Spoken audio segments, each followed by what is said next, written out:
Good evening, everybody, and welcome to Series 2, Episode 23?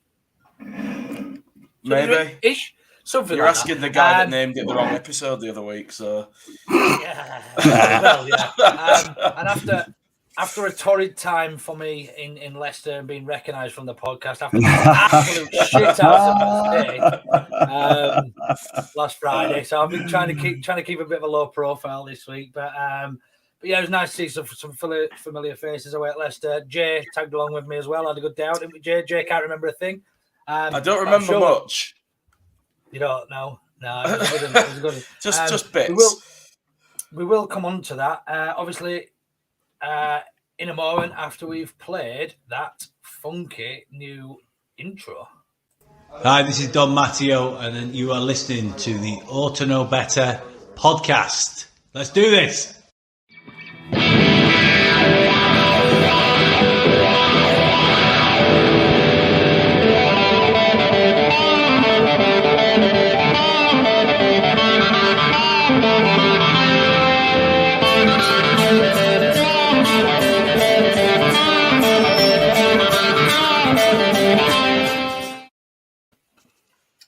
Yeah, so good evening, everybody. Next person to call me United Luke is going to get one of these round the head. But as we all know today, we have been celebrating International Women's Day. So what we have done, we put the feelers out earlier. We tried to get some women, first of all, some females, anybody to try to help us out on International Women's Day. But we managed to actually tick, as Jay said earlier, pretty much all the boxes apart from in fact all the boxes. Welcome all the boxes to Hannah. How are you doing, Hannah? Watch your mouth. You tried so hard to say something. I can't believe after we asked literally every single person on Twitter, we've ended up with you out of everybody. But hey, we're absolutely privileged, and we are really appreciative. So happy International Women's Day, first of all, from everybody at All to Know Better. And who better to join us than an international woman? How does it feel? I feel very, very special despite that intro. Thank you.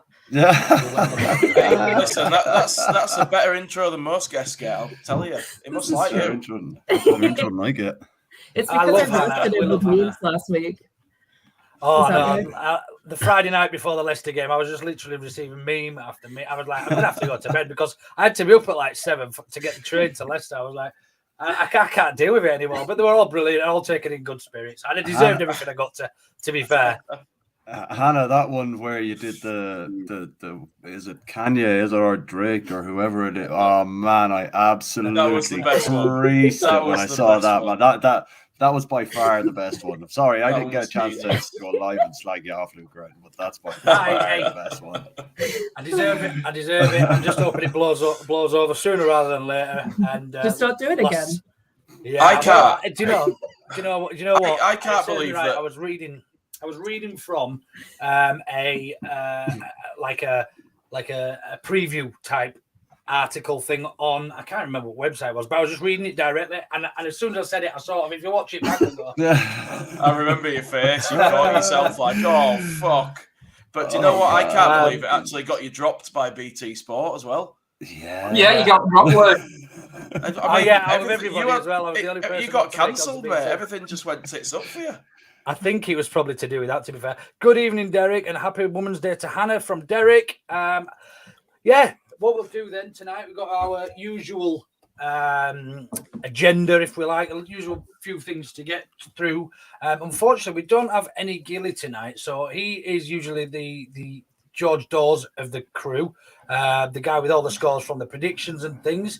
But instead, we do have Karl from Ireland, who thinks he's Italian. Ought to Know Better predictions. So, Karl, I know you've been working hard with Matt and trying to work out who's where in the league and everything. I know it's been a tough week because of the amount of points people scoring and stuff. So why don't you really, in depth, tell us what we need to know and who scored points this week? It's as you are. It's big fat 0 for everyone. So I think we just go again on Thursday and see what happens. Like, it was a serious 0 scoreline for everyone. It's the worst week. It's the worst week. Does that mean Smart is still adrift at the bottom then? That means still in single figures. Man, Smarty's in the boat with the women and children. That's where he is. He's off and he's drifting so far now at this stage. It's unreal. But yeah, so no, it's as you are. Unfortunately, I have nothing better to report. I mean, well, that's a thrilling update. Well, I'm going off nothing. I've got nothing. You know what I mean? I've got nothing. If this was the fast show, you'd be like the guy who lives in the cupboard in the shed, wouldn't you? This week I've mostly been eating. Today I've been doing mostly nothing. So yeah, it's a big fat 0 for everyone. That's it. Was that in solidarity with Leeds because we can't get any points right now? Is that what that was? Yeah, pretty much. Oh, it's already started. Here we go.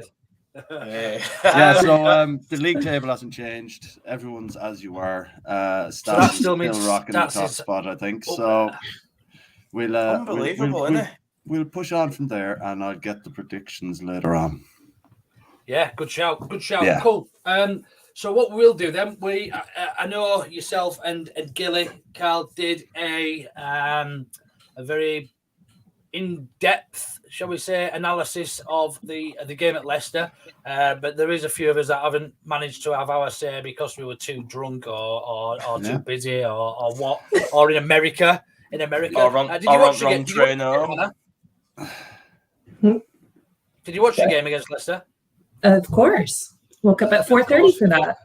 Did you harass some poor barman to open up at ridiculous o'clock again this time? No, not this time. I have I don't know. I have a rule that if it's after 6, it's in the morning. It's all fair, but I think 4:30 is a bit too early. That's commitment. That shit, like that's commitment. It's either commitment or you need to be committed. Without a drink. It's one of the two. It's need to be committed. And I'm just happy we have it on telly now. I used to get up at that time to listen to him on the radio when we were in League One. Fuck. So it's very hard to watch Leeds without a drink these days. It really is. Yeah. Any days, to be fair, Jay. But so you just watched it at home, Hannah with family this week. But when you usually go out to Leeds games, tell us who do you go out with? You've got a group, haven't you? That are a group of American fans that you tend to go watch the games with over there. Yeah. We have there's a massive Leeds United Americas club here that's run by Mike Bellwood, if you know who that is. And he does some big meetups. We just did one in Atlanta a couple months ago, and I know there's one in Philadelphia happening in April. But in the Orange County, Los Angeles area where I'm at, there's quite a few of us that will try to find different pubs to go to. And the one that we've been to most recently, it's called the Yorkshire Square Brewery, and it's actually owned by a Leeds fan that is from Yorkshire. That he opened it in Torrance, which is right near Los Angeles. And he does actually like hand pulled beers and stuff. So that's where we go. Oh, nice. To all lads. I was just thinking that, man. So with that in mind, then Hannah, I know it was very, very early, and you probably had to have a few coffees to get through the game. But just give us a quick recap on how you felt the game went, and just let us know how we didn't fucking win it. I don't know why we can't score, and why I feel like Rodrigo is just like on the cusp of some tremendous goal, and it just will not happen for him, and it's very sad.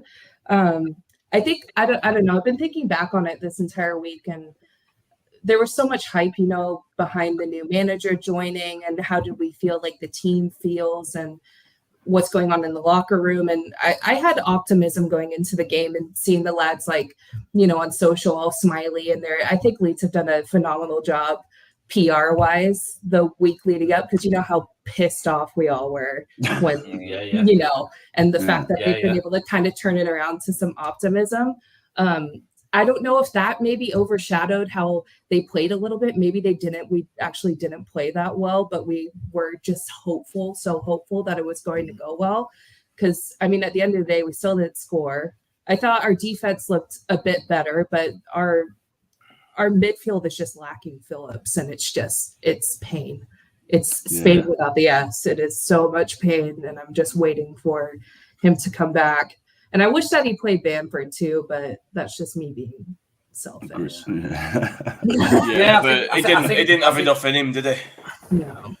No, I think it's quite a common theme, isn't it, at the minute, where everybody wanted to see Bamford. If he's not ready, he shouldn't have been on the bench, that sort of thing. But look, at the end of the day, we're not medical experts. We don't know what sort of position he's in. Unfortunately, whatever happened to Tyler Roberts happened within a few minutes of him being on the pitch as well, and you couldn't have sort of brought that. So that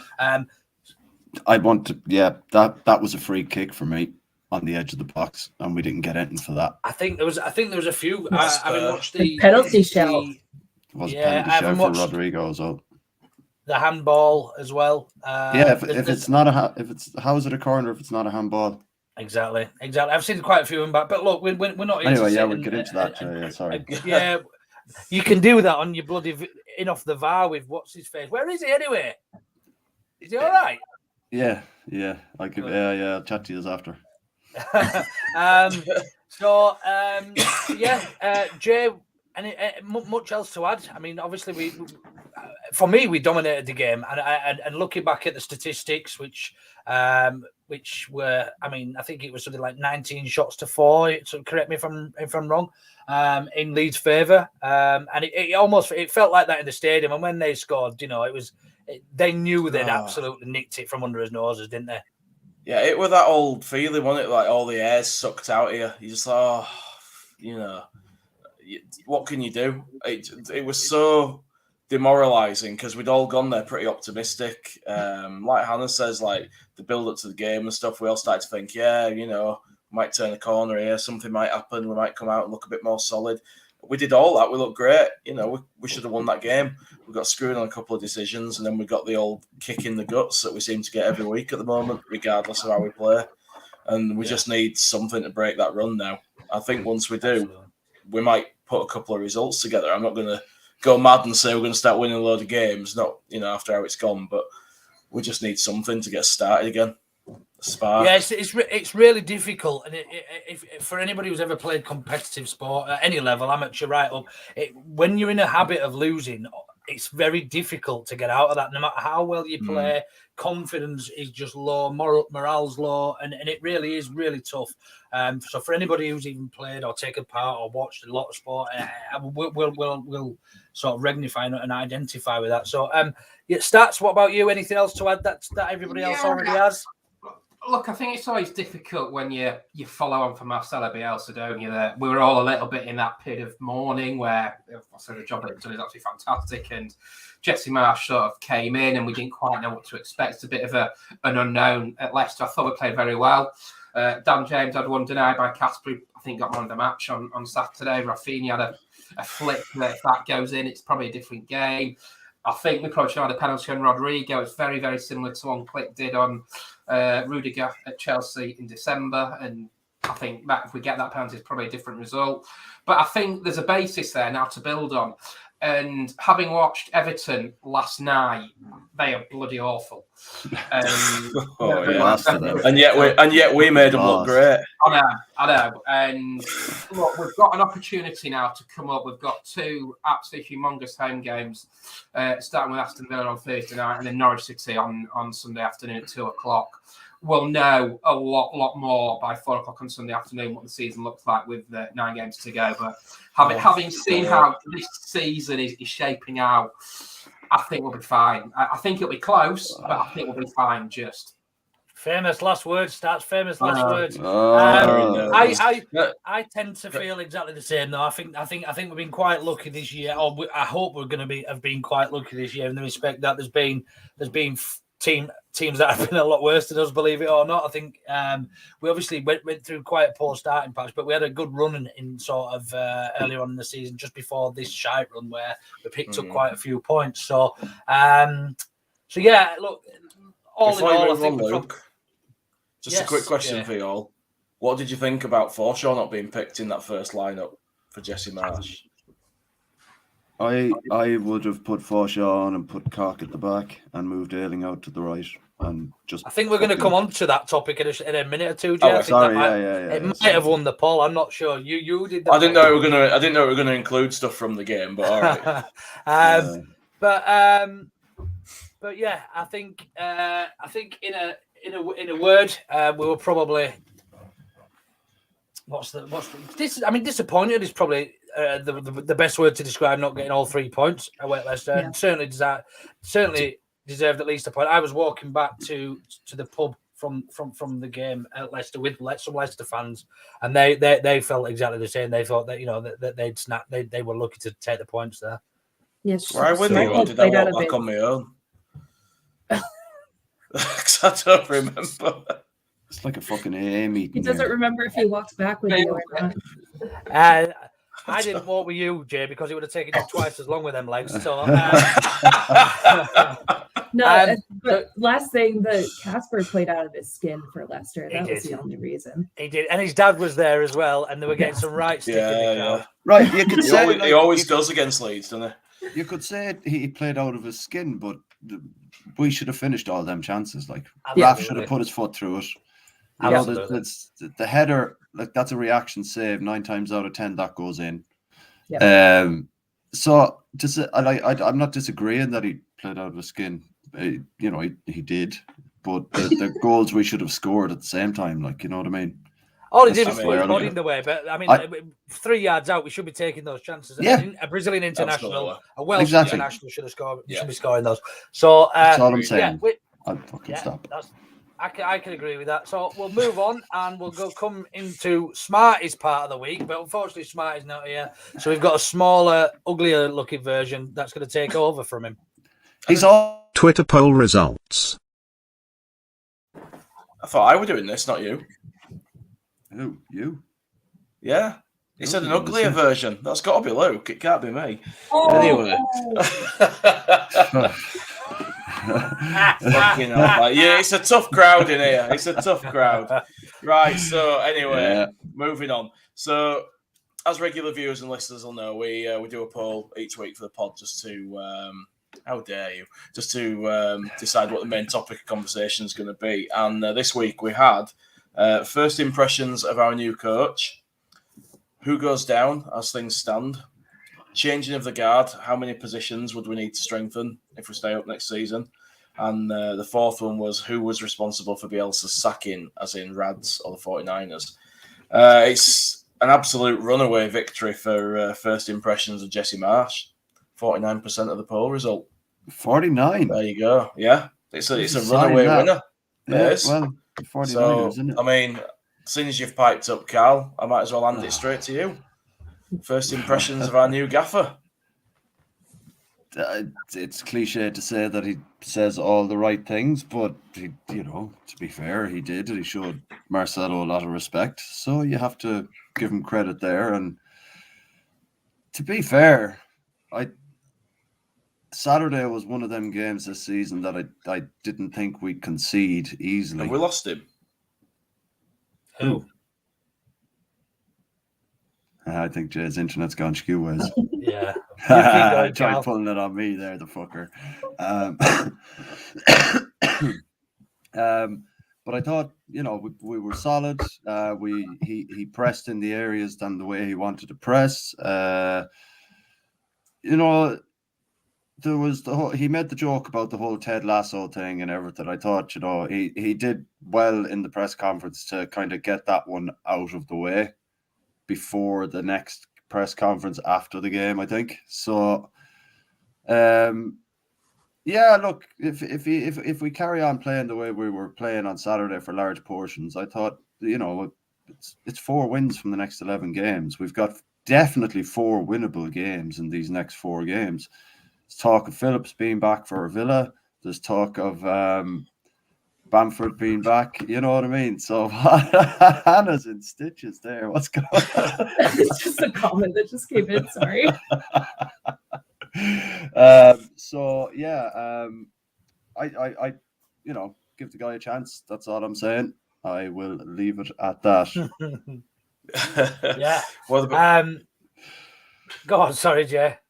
I was just going to say, what do you think Hannah, what are you saying to the new guy? What with him being? Obviously, we've got to take Hannah. What's the word? What is the word out in America about Jesse Marsh? Did you know of him even before? Really? You're the inside person here, Hannah.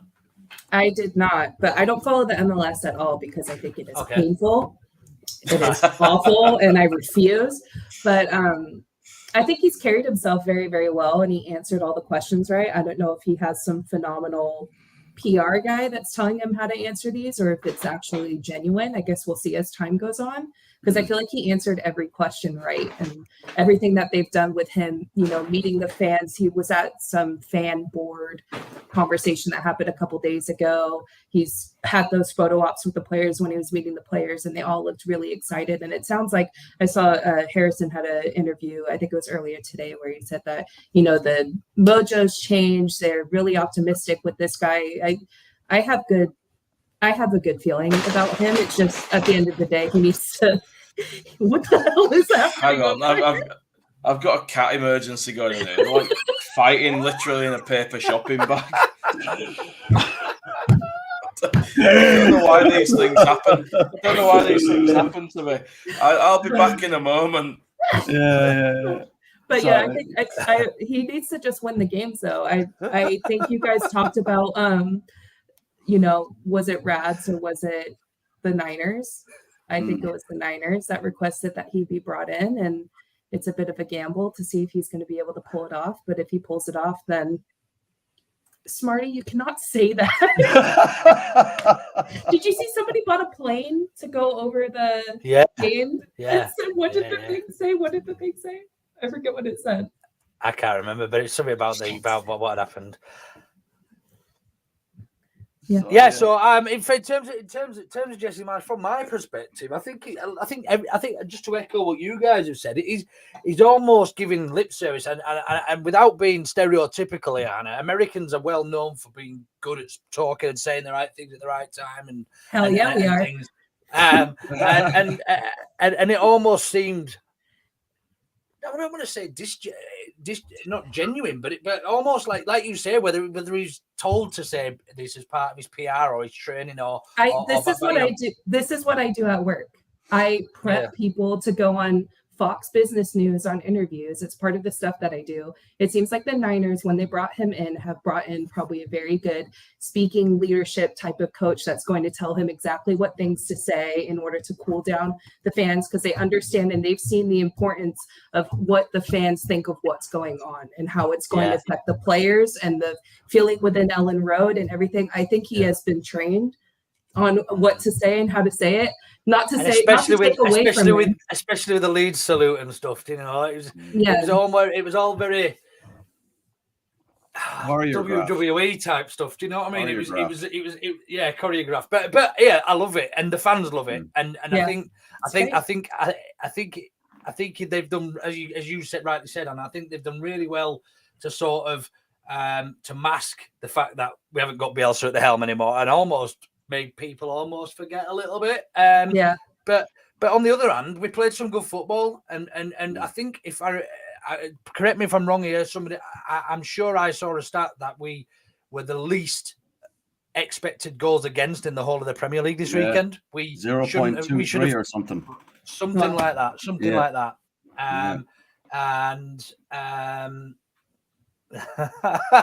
All that time and effort you put into making this live podcast, and you're overshadowed by a cat in a paper bag that we can't even see.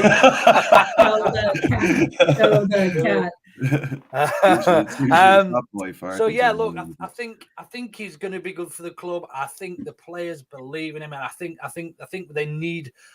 we need. Looking back now, I think we needed freshening up, and I think I could see why the club have done it now. But I think you're spot on. I think it was heavily influenced by the 49ers, then rather than Rads. So yeah. Stats. What Jay, if you're talking, you're on mute, mate. Yeah, I'm having a mare. I love it when you're on mute. Jesus Christ, man! You only like it because I can't play countdown music for your 2-minute fucking answers. I was going to say, Hannah, before these guys so rudely interrupted me. As an American sports fan yourself, you'll relate to the fact, I guess, that American audiences and stuff, the 49ers are going to want to market Leeds there, aren't they? And American audiences won't connect, will they, if there's not at least somebody somewhere visible that's American in the club. It's a very easy way, because I know here Chelsea have had a really, really big take recently in recent years because of I can't remember his name. Yeah. Pulisic. They're now that it's being marketed more out here and televised, more people are looking for a reason to like them. I think Bielsa was a big draw for Leeds the last couple of years because they talked about him like the chosen one and the god of football and blah, blah, blah. So I think that helped. But from my visit when I went in January and I met Victor, the conversation that we had about what was going to be going on in the Bay Area this summer. Victor,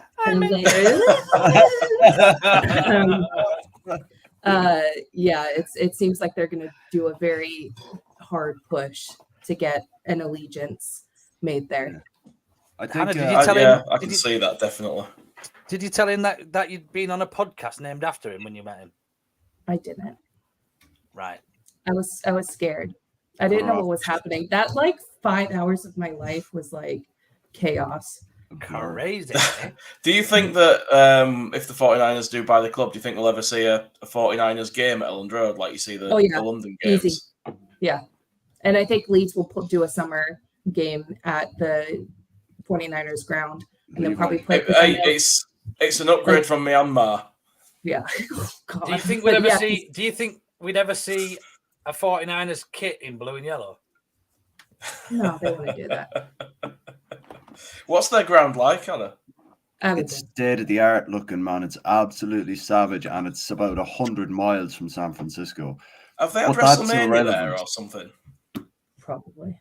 It's the Levi they Stadium. go to all the big stadiums. Yeah, I'm sure. I didn't realise this was a San Francisco fucking podcast. But listen, anyway, we have to get in line with our new American overlords, Luke. Yeah. Stats, have you got any random Jesse Marsh facts there by any chance? Yeah, I've got one. Rich, to get these out. I looked up with it being his first home game. He's won his previous 3 clubs. He's won his first home game in charge at each of his previous 3 clubs. So that hopefully is something to continue on Thursday. And another interesting stat, kind of Jesse Marsh related. The last 2 managers to lose their first 2 games as Leeds United managers, amazingly, were Billy Bremner back in 85-86 and the great Don Revie in 60-61. Wow.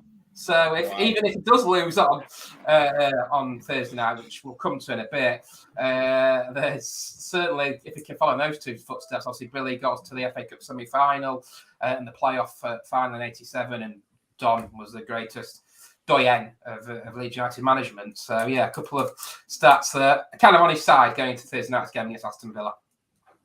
Nice stuff. Nice. We'll take them. Right, we're going to play a little video from our friends at 3 Retro, and then we'll get into a little bit more previewing on the next 2 games that come thick and fast. To know better, we're excited to announce a new partnership. 3 Retro is the retro football shop. 3 Retro was born from the love of the game, from historical nights on the Cold Terrace, and from the love of vintage shirts of a bygone era.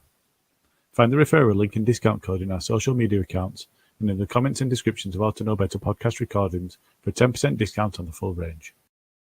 A wet week, but I don't know if you knew that. What the hell are you doing? Fucking listening to something there while the old lad was on. Well, I tell you what, Jesse and his To Know Better. Jesse and his media training, one for in or out there. I could, fuck it. Right then. Let's have a bit of a chat about Thursday evening. 2 days time. We host Villa. I sort of feel like I did with Leicester. I'm quietly optimistic about this one, but you can't look past how good they are on paper. They've got some real good players there, some real talent, and also brought Coutinho into the ranks as well recently. Well, in the last transfer window, so who has been playing well How do we? What do we expect from the game, Jay? Do you think? How do you? First of all, is the expectations high because we're back at Ellen Road, Jesse Marsh's first game there, or are you a little bit? Well, if we get beat, we get beat. There's sort of bigger games for us coming up. I personally can't look at any game with a if we get beat attitude at this point. I just can't. I feel like we have to throw the kitchen sink at everybody now. That's all we've got. It's every game now is a cup final, as the old cliche goes, and we've just got to go all out. For me, I think Jesse Marsh will get a bit of a shock when he meets a full Ellen Road and sees how passionate the fans are. I think there'll be a lot of singing for Bielsa as well, because a lot of those fans haven't had that chance yet. So that's obviously going to happen, and I think there'll be some chanting for Jesse and the guys, and I think there'll be a lot of optimism. It's almost like the form that we've had is kind of irrelevant now, in a way. Like when we went into that Leicester game, I wasn't worrying about the fact that we'd lost a load of games. I was feeling like this is a fresh start now, and we know that we'll play a demonstrably different system as far as defending goes. So we are making a material change. There should be a bit of a reset for us, and there were promising signs. So I certainly don't fear Villa. Like you say, they've got Coutinho. They have got some good players. They've also got Tyrone Mings, and we need to take full advantage of that. Yeah. Hannah, so just mentioning the teams and how Jesse Marsh is set up in his first game, and the rumours circulating that there's a possibility maybe Bamford, maybe Phillips may have some minutes on the pitch. Who are you most looking forward to see back in the team, and who brings more? Who's going to be more important for us? Do you think with the run in the last sort of 12 games, 11 games, 12 games, 11 games? I think it has to be Calvin. It has to be. I think he has such a tremendous presence on the pitch and in the locker room. I think he's expected from the comments that Marsh has made that he's going to be playing a bigger role. I don't know if that means captaincy coming up. I think we've had a massive disconnect between defense and, bringing the ball forward and connecting with our forwards. And I think Calvin is that missing piece. I think we've totally missed him in the midfield. I think he's going to change not only the mentality, but also the play on the field. And I'm still missing Cooper. I know that he's not exactly like the most skilled player, but I think his locker room presence and what he brings to the team is sorely missed. And him not being there with the lads is having an effect on the culture and how they're playing. So I'm missing him as well. 100%. Yeah. Smarty said he's not renewing his season ticket if Cooper comes back. I was just going to say there's no Cooper hating bastards on this pod, but I love him. Hannah, I am just sensitive of time. I appreciate you've got to shoot off. Where will you be watching the game on Thursday? At work then? Yeah, I'll be. All my coworkers think I'm a psychopath because when we swear, Hannah, just really quickly before you do go, can we just have a prediction for Villa and Norwich from you, please? I think we'll win both. I think we'll win Villa 3-1, Norwich 2-0. Perfect. Okay. Thank you ever so much for joining us, Hannah. We really appreciate it. Thanks, Happy International Women's Day from an international woman. Love you guys. Thank you. Take care, Hannah. Take care. Cheers, Hannah. Bye. Bye. So that's Hannah. She's actually agreed to join us from work in America. So, Can't believe she's got to go back. She's great, isn't she? Absolutely crackers. She came on Berardi and Coke one day after the game, and it was, I don't know how it worked out, but she was actually in work, and she came home just to come on the pod. We were like, fucking lunatic. She was in work. She's in work now. That's where she was then. No, I know. Yeah. But she came home because she couldn't log in and work, and she fucking came on the pod. Okay. We were like, you know, it's like, what a woman. Back to Villa then. Stats. Yo. Nervous, confident? Nervous, confident. Excited, actually. I think now we've got that game out of the way against Leicester. As a new manager, you always want to get that first game out of the way. You'll have a bit of apprehension, have a few butterflies in the stomach. And we've all seen how we performed at Leicester. I really do believe that we can go into these next 2 home games in a real good frame of mind. I know we lost the game against Leicester, but as we previously said, we played excellently. And another day we could have gone on to probably win the game had it not been for Kasper Schmeichel. But yeah, I'm looking forward to it. I think you've got to stop Philip Coutinho. I think he's now settled in really well under Villa. They're very hit and miss. Villa, I think they went 7 without a win. Obviously, we saw the game at Villa Park, only a month ago. 3-3, wasn't it? Villa Park, absolute crazy game. It won't be as open as that. I think Jesse will make it a lot more compact in midfield. He's got a couple of decisions to make. Obviously, if Forshaw does come back into the side, see how fit Patrick Bamford is. I believe that Paddy will come off the bench on Thursday night. But yeah, I'm looking forward to it. I think it'll be a fantastic atmosphere. I think Jesse will be like, wow, this is what Ellen Road's really like, with a full house with 36,000. And I think now we're in a position where we've seen the results. We've seen Norwich lose, we've seen Watford lose, we've seen Burnley lose, we've seen Everton lose. Yes, I know teams have got games in hand, but this is our opportunity now. We've got 2 very favourable fixtures, to say the least. And if we can get at least a minimum of 4 points for the next 3 days, 4 days, I think that'll sort of set us up on the right track towards the business end of the season. Yeah, spot on, mate. I don't think I could have put it any better myself. Well, I definitely couldn't. You're probably better than me going on. Articulating his thoughts. Yeah, I just basically swear and say it louder.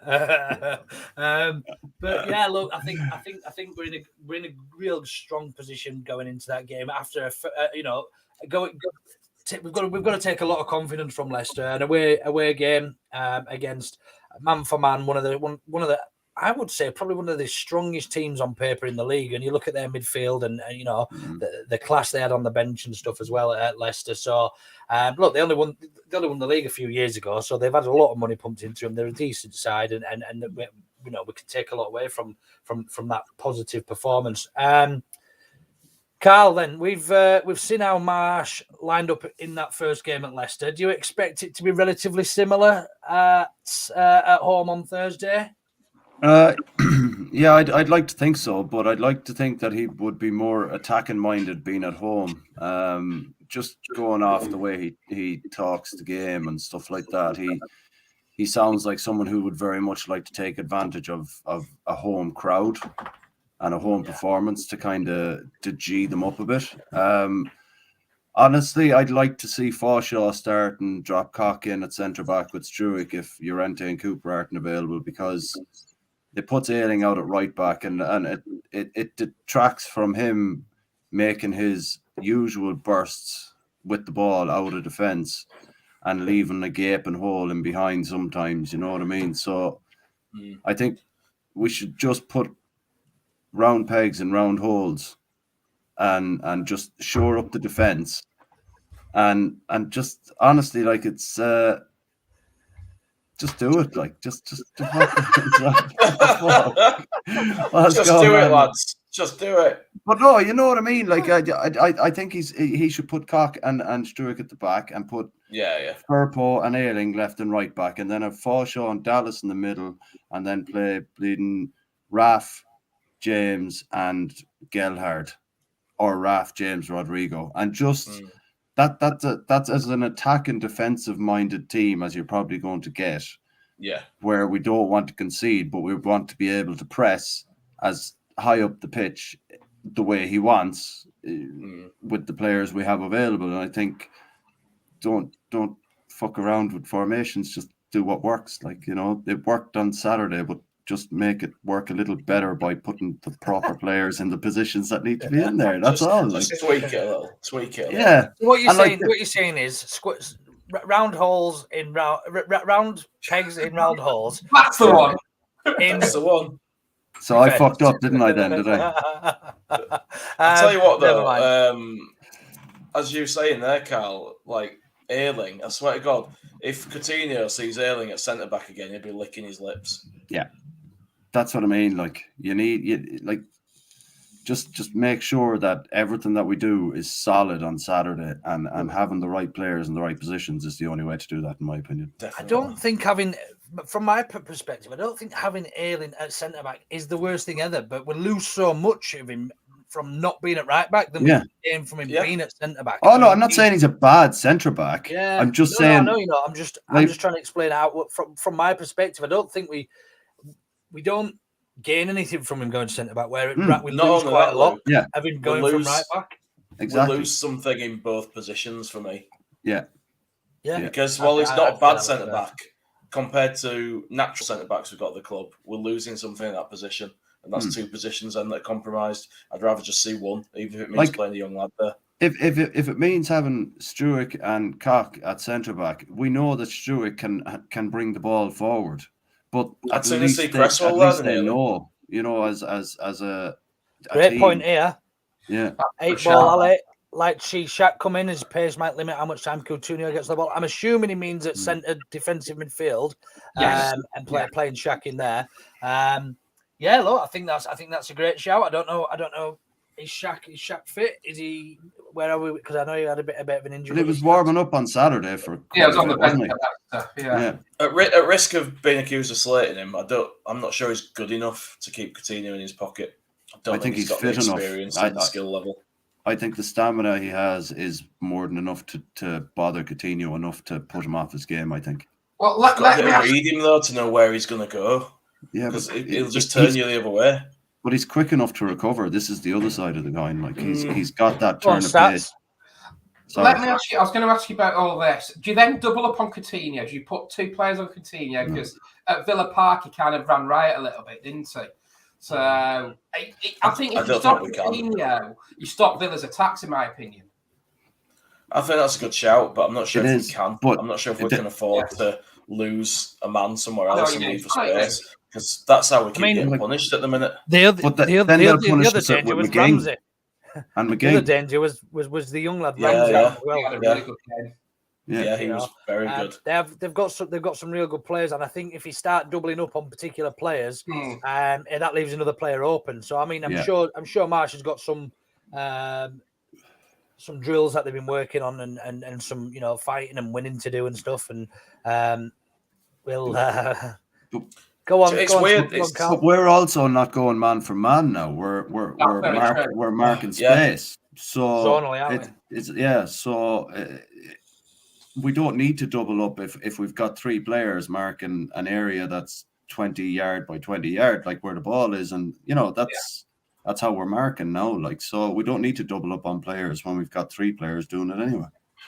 Yeah. Do you know, I'll just say, I've never seen, even though it sort of harks back to the sort of poll result a little bit as well as the game, but I've never seen it where a manager's come in and has had so much respectful, nice stuff to say about the guy he's replaced, and has had the advantage of not having to rip everything up and start again, but has been able to take the previous manager's system and tweak it a bit and just alter it to what he wants, rather than having to start with these players from scratch. I think that's testament to the club's plans. I think they'd always planned to get somebody that wasn't a million miles away from Bielsa's style once we moved on, and to complement it almost and improve it if the opportunity was there. So yeah, look, I think that was always the plan. But shall we do some predictions for Villa and then go in and have a bit of a chat about Norwich and do the predictions for Norwich? We'll do and I'll grab a pen.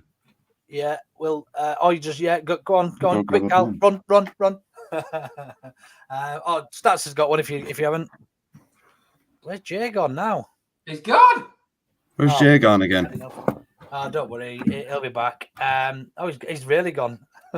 Oh, is he really gone? Has he gone? He's like proper gone. Like proper food. Just while he's trying to sort that out, we've had a couple of comments about what to do with Coutinho. 8 Ball Ali said he wouldn't double up on him, just play Shaq in the closest position. Now, Coutinho does tend to play a bit of a free role, doesn't he? Although he does play centrally and moves out to the left quite a bit. If you watch him, he does tend to float around quite a lot. So that would be pretty difficult. I think you're right. I don't disagree with him. Coutinho, Who do we play on him? I like that. And where's Jay gone? Gone to the I'm afraid not. For some reason, my Wi-Fi keeps dropping out. I don't know why. I don't know what's going on. Anyway, we'll go around and do some predictions. Karl, if you want to just lead on that, mate. Yeah, man, no worries. So we'll go to you first, Stats, man. Give us a bit of a rundown on why you think the result is going to be what you say it is. I'm a stat man.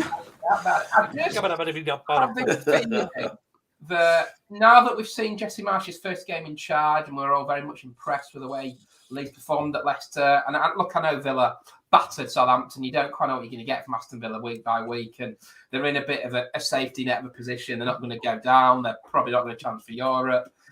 I think with 36,000 screaming Leeds United fans, I think we can get a result on Thursday night. And I'm coming off that fence on Thursday. I'm going to go for a very close 1-0 victory with a certain P. Bamford coming off the bench and sending Alan Rowe. He's even given a goal score. Fuck. I love it. I'll come back to you for that. Yeah, I'll come back to you for the Norwich one in a minute. We'll do the rounds. Jay? I'm going to go for 2-1 Leeds because I don't know what centre-back partnership or defensive midfielder we're going to be playing, so I'm not going to predict a clean sheet at this point, but I think we'll get the win. Do you want to predict an out score like stats there, or are you going to keep showing? Oh, Jesus Christ. Bit of crack, like. Rafinha and Rodrigo. Raf and Rod. Raf's going to bring the house down with a masterclass to show Coutinho up. He's back. And Luke, what are you saying, man? Well, I was going to go for 2-1, and I realised how shite Jay is at predictions, so I'm going to go I'm going to go for 3-0 Leeds United. 3-0. Do you want to give us an old score or two there? Of course, yeah. Dan James is going to get a couple. He's going to absolutely torment Mings, and then I'd love to see that. I think we're going to get one from Stewie Dallas as well. Oof. Big Stewie Dallas, bit of redemption. Do you know what we could do is we could put these down as a poll option, and then we could do an accumulator on the day and see how we get on, and whatever money we win, we could give it to charity or something for the bit of crack, like.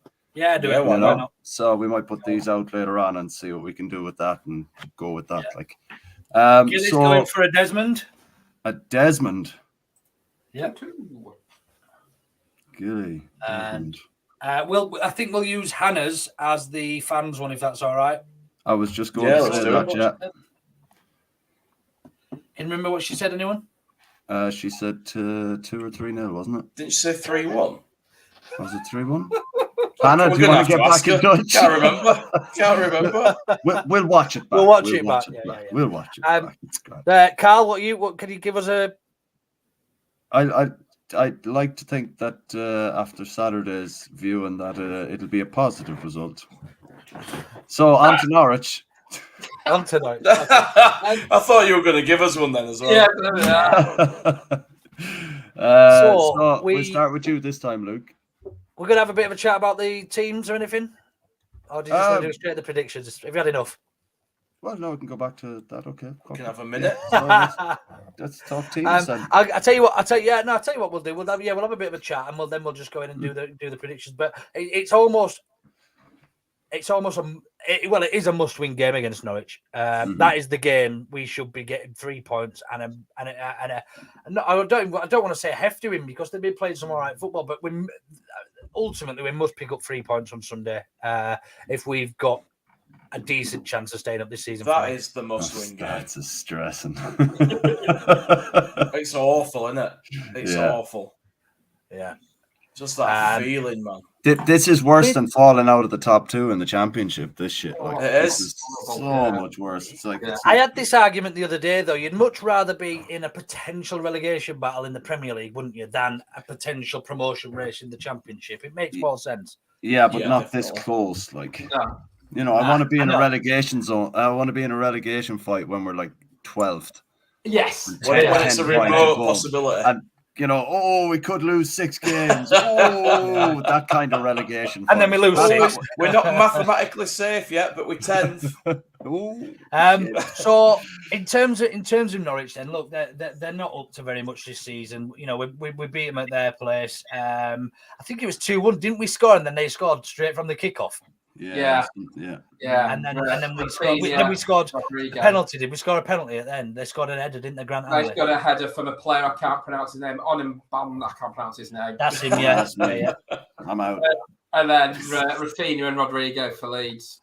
That's right, correct. Yeah, I remember. That's I was it. there, and it was a horrible drive home. I remember, but yeah, I think look, we've got to set up in a way that's going to be really, really attacking in that one. I think we've got we're going to go for it. It's not a game that we don't want to lose. It's a game we have to win. There's going to be a fear though about conceding. A point's not going to be really any good to us in that. Does anybody else have any different feelings, or is a point? Would you take a point from that? No. Or would you take? God, hang on. Would you take 4 points from these next 2 games if we beat Villa and drew with Norwich? Would you be happy with that?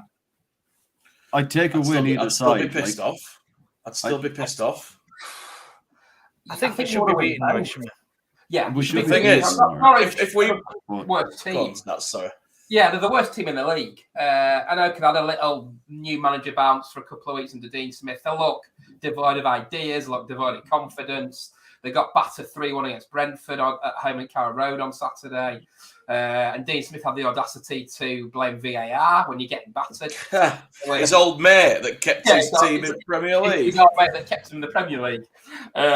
Look, this is a game Leeds have to win on Sunday afternoon. And if they do that, they can then go into the last 9 games of the season, starting with Wolves a week on Friday at Molineux in very good heart. Yeah, I just think like we need to take games in isolation now, like on their own merits as standalone games. We just have to. That's what the whole Cup Finals thing is about. 11 World Cup Finals. Yeah, well, whatever. So that's more important to me than World Cup final right now. So I want to take games as they come, one at a time, in isolation. If we win against Villa, there's an argument for it's a bonus win because it's a game where we're looking at it as a tough one. But I don't want to then be like, oh, well, we got those points. Take it easy against Norwich now. We only needed 1 win out of these 2. I don't want to see that. I want to see, right, we got a win that we didn't expect. Let's press on now. Let's go and smash these and get this 3 points because this is a team we should beat. That means nothing now. We need to go out and beat these. That's what I want to see. I want to see that kind of fight from them. I want to see some proper... Yeah, that's right. Win. That's right. Some proper never say die attitude. Come on.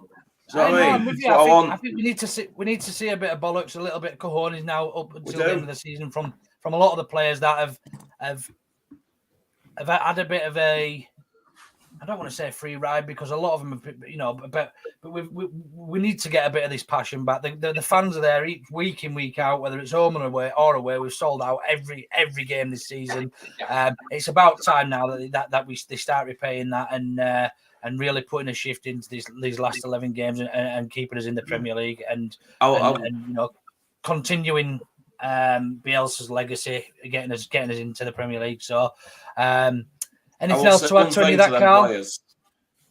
I'll say one thing to them players. Sorry, before Karl. you do that, Karl. Go on, Joe. If a full Elland Road crowd does not get you fired up, you don't belong at Leeds United. That's all I've got to say. Just to go on as what Jay said as well, like the players know the crowd are going to be up for this. Like the players know that if they put in a shift, we're always going to back them. So they can count on us for that. Like, but I think we need to count on them to put in that shift. We need to, we need to see it coming from them now at this stage in the day. And it's not to say that they haven't put in that said shift every now and again this season, but it needs to be over these 11 games now. It needs to be a consistent shift. That goal, shots against and all that, shots and goals and everything, XG, whatever, that needs to be just looked at and gone, we need to keep it at that. Let's just keep it at 0.23 for the rest of the season, but let's win games. I'd rather, at this stage of the day, we won every game 1-0 and bored the fucking life out of the nation for the last 11 games. But we won every one of them 1-0. I'd be happy enough with that just to stay up, and then we can work on flamboyant, lovely Jesse Marsh football next season. But just, let's do an Arsenal and be boring and win 1-0. Why can't we do that? Results if you have to. Just completely shithouse the crap out of everything. Them teams that come and waste like half the game against us. Who were it where we only had the ball in play for something like 13 minutes in the second half? Wolves. Yeah, let's do that to people. Fuck them. Let's just do that. They do it to us. Yeah, I did. Let's go down every time someone breathes on us. They do it to us. That's exactly what Smarty's just said. Has he? But look, I'd rather not see that from. I mean, we're all entitled to our opinion. I'd rather not. I'd rather continue the ferocious Leeds United that we're all enjoyed to start watching over the past few years.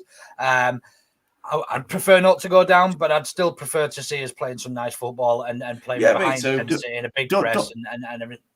Don't get me wrong. I'm not saying we, turn into boring bastards around it, but like, it's by any means possible wins. Method now. We need them now. It's important. It's important. I think if the club gets relegated, we're in financial trouble because we've got a lot of players there on high wages that likely wouldn't be taken on by many other clubs.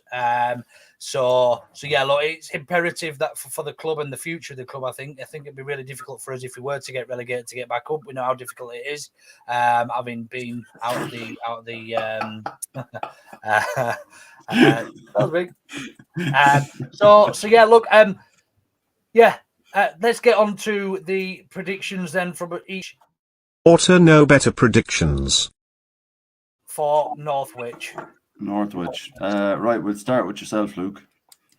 I'm going to go 3-0 again. 3-0.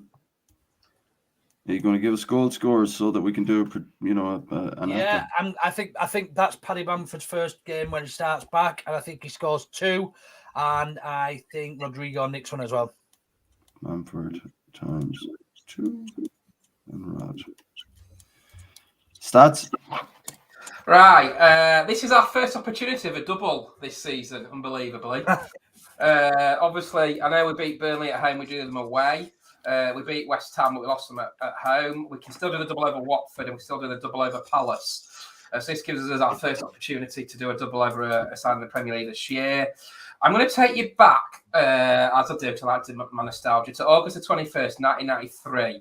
I was 7 years old, and I sat at Sunbaked Ellen Road as Norwich City, who then finished third in the Premier League the year before, came to us and battered us off the pitch. There's an absolute wonder goal from Jeremy Goss. It was a fantastic ball over the board. It clipped it off the crossbar, and Norwich won 4-0. The reason I bring that game up is Leeds are going to do the same to Norwich on Sunday. And I think this is the game that Leeds really come out and play against a side that are battling for relegation. Norwich have got to come to a load and win themselves. And I'm going to go 4-0 Leeds. I'm going to go a brace for Rafinha and 1 each for Dan James and Patrick Bamford. Loving the optimism. Loving it. And if that comes up, I'll give you the lottery numbers. Yeah, Jesus. James 1. Right. Didn't we relegate Norwich the season after that, Stats? We didn't did, we? Yeah. I want to say it was May the 6th or something on those lines, 1995. Yep. Norwich took the lead. Ashley Ward scored after a mix between Gary Kelly Ashley Ward, absolutely. Yeah. Barnsley legend. I remember that game. I remember the rest of my life. Equalised for a very dubious penalty from Gary McAllister.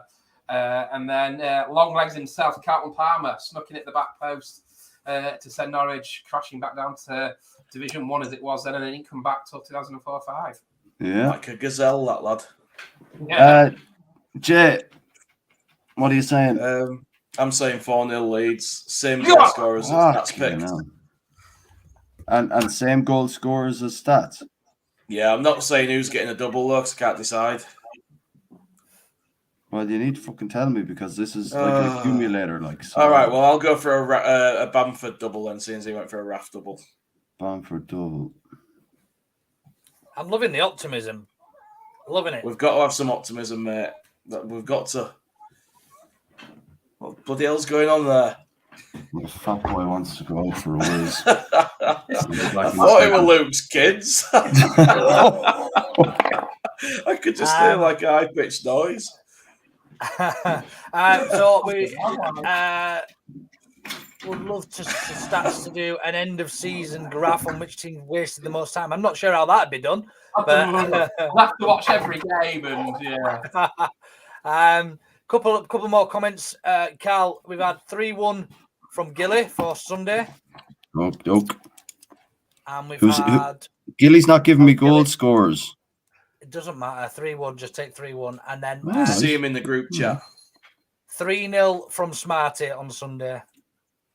We've got a That's fan smart, prediction team. from Bremner's Ghost there, and we've got one from 8 Ball Alley. Yeah. See who got in first. We've got 8 Ball Alley for the fans, which is Norwich 4-0. There we go. 8 Ball Alley, that's a great name. Ain't that 3 of us that said 4-0? Jesus It Christ. is. And that means that's Karl's prediction. Yeah, it does. What's my prediction? 4-0. 4-0. 4-0. That's the most, yeah. Wicked. So that pretty much sums everything up for this week. One thing just to mention, we are teaming up with Pundit Games for a night at Golaccio on the 17th of March. Paddy's Day. If anybody, Paddy's Day. If anybody wants to come along, it's a Thursday night, I believe. Come along, have a few beers with us all. If you're interested in board games, football quizzes, 90s football, or just beer, then you're more than welcome to come along and have a chat with any of us. There will be quite a few from OKB there, Pundit Games as well, and it's a fantastic game. Jay and Karl have already had the opportunity to play with Don Matteo, didn't you? That's It's a good game, to be fair. It's the kind of thing, sit down with mates, have a couple of beers, you have a laugh, especially when like your other team's asking the question and you're thinking, oh, we know this. You sat there just waiting for him to get it wrong. You know, it's a good game. It's kind of like football Trivial Pursuit in a way, isn't it? Mixed with Sabutio, sort of. It is, to be fair, and if you're up for testing your knowledge, definitely get down to it, like, because it will seriously test your knowledge of football. You can take on the stat man. We will gamble him out. Yeah, we'll roll him out if we can. Try and force him to go. So that again is at Golaccio on the 17th of March, Thursday the 17th.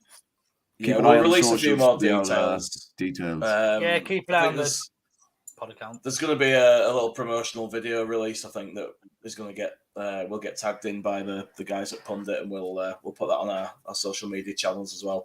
I spoke to them earlier actually, and they did mention there are some prizes for the quiz that night, which includes board games and beer.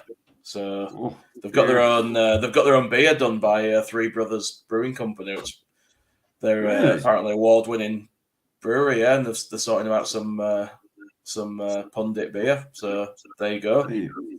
Looking forward to having a taste of that.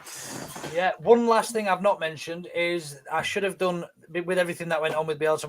We should have released the winner of the 2 shirts. I've forgotten to do it basically, so you've still got a chance if you'd like to enter to get your friends, get your family, or create loads of new YouTube channels, and you've got a better chance of winning. And just follow us. Absolutely. So yeah, look forward to seeing some of you up there on Thursday the 17th. A couple of us, I'm not sure who. I think it's Jay and Karl doing. Me and Karl are going to go. Yeah. Coke. Are you doing Brad and Coke as well this week? God, I haven't a clue. I don't know actually. Yeah. I don't know, Chris. Has he? Tune in to find out. After the game on Friday, after the game on Thursday, we'll probably have one. Okay, we'll get there at the end, won't we? Sunday as well. Thanks everybody for tuning in.